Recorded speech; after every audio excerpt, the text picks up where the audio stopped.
Sometimes in life, overcoming an obstacle can really feel like climbing a huge mountain. And as reporter Julianne Horsley shows us, one student will be climbing the biggest of them all. Meet Kristin Sumbot. She's a married BYU student with one big dream. Now I get to go to Nepal and climb a 20,000-foot mountain. I feel like going to Nepal is going to be one of those other things I can add to my awesome list. But this is no ordinary hiking trip. She'll be making a pilgrimage with her mother in an effort to help find a cure for cancer.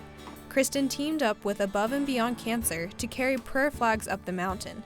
These little pieces of cloth with the Tibetan prayer printed on them bear the names of cancer patients and advocates. And I'm taking these flags up to the top in honor of those people so they can kind of experience this journey through me, and these flags will travel to all the top peaks of the world.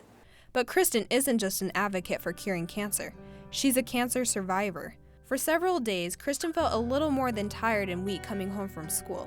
Everyone thought she had mono. But after a few blood tests, the doctor realized it was much more than that. She was diagnosed with leukemia. She was only 17 years old. Like, I remember every detail about that day when my parents came in and when they sat on my bed, and I remember it was raining outside, and when you hear that you have cancer, your world just stops spinning. Numerous doctor appointments and chemotherapy soon replaced hanging out with friends and schoolwork. But for Kristin, the treatments weren't necessarily the toughest part of dealing with cancer. Cancer it's a really lonely process when you feel like you're going through this hard thing and no one really understands, you know? Sorry, I'm trying not to cry. But this story has a happy ending.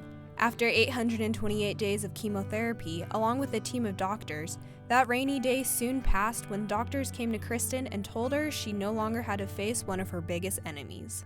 It's kind of like you own the world type of thing, you know? It's just, you lift, you know, it's like when they say like a burden off your shoulders. I felt like I was holding the world up on my shoulders, and I kind of just let it go. It's just amazing, triumphant, kind of weird feeling at the same time.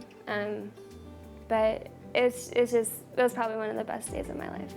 Kristin is no longer sick and is training to now climb an even bigger mountain in her life. Along with lots of exercise and strength training, she relies on the support from those who were with her when she had cancer. Courageous. What is this one about? My mom made this for me when I graduated, and it has a bunch of pictures of when I was sick and in the hospital, and I had all my friends signed it, and teachers from high school and friends out at college and everything. So it's just just a way to remember everything and kind of honor what I went through.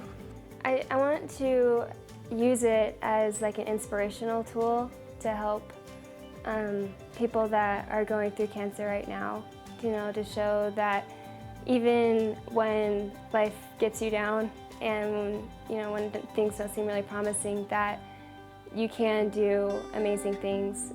If you would like more information or to track Kristin on her pilgrimage, you can visit www.radiatinghope.org. Julianne Horsley, BYU Weekly.